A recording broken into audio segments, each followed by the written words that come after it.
Welcome sa MunTechNa. Ngayon mag-unbag tayo ng isang item from Shopee. Let's see what's inside.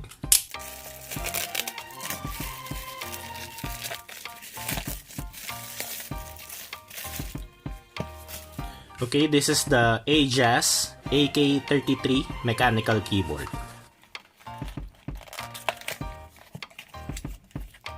We have a micro or a mini USB cable. It appears to be gold plated, as well as the type A connector seems gold plated.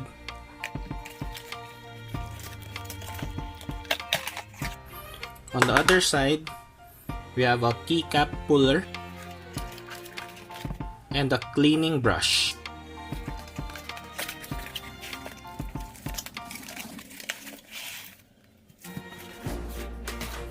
Now we have the keyboard itself. It's covered din ng additional foam.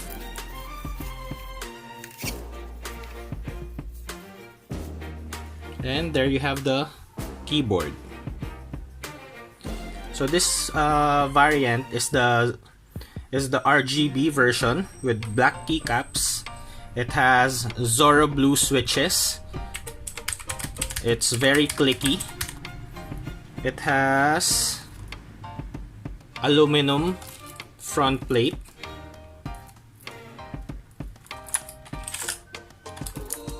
And a very shiny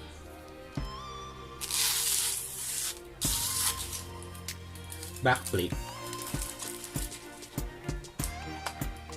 So we have the Ajazz label. And tapos geek sticker. Yung feet niya, merong rubber stops, as well as kapag nakaangat, merong rubber stops. Very shiny, fingerprint magnet, buti na lang nasa ilalim. It feels really good. It has several RGB modes. Mamaya itatry natin. Yung keycaps niya are laser etched keycaps. Unfortunately, they are not double shot. So let's just have a look at one.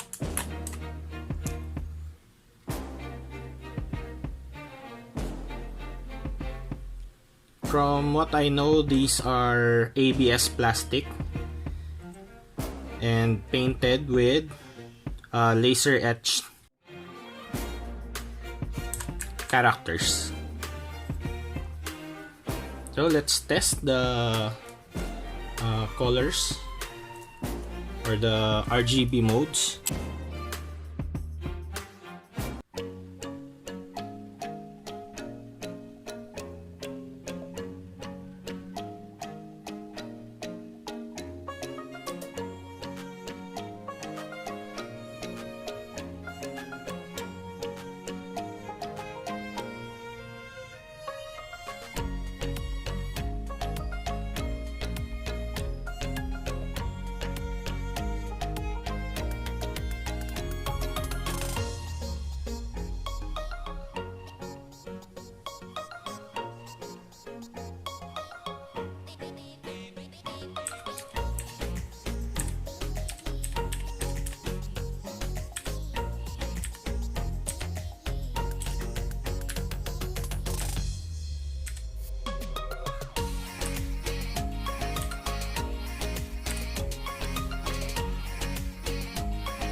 Yung overall feel niya parang old school na keyboard. So hindi naman siya super clicky. Hindi naman din siya sobrang maingay. Pero it's definitely louder than your regular keyboards. So one thing na nagustuhan ko din dito is yung similarity niya sa laptop layout. So we have still full size arrow keys, and yung delete nandito sa upper right hand, parang sa laptop lang din. And overall it feels like a laptop keyboard. Overall, I can say that it's a good value for the price. We have a mechanical keyboard, feels good quality. It has several RGB functions by pressing function and F8.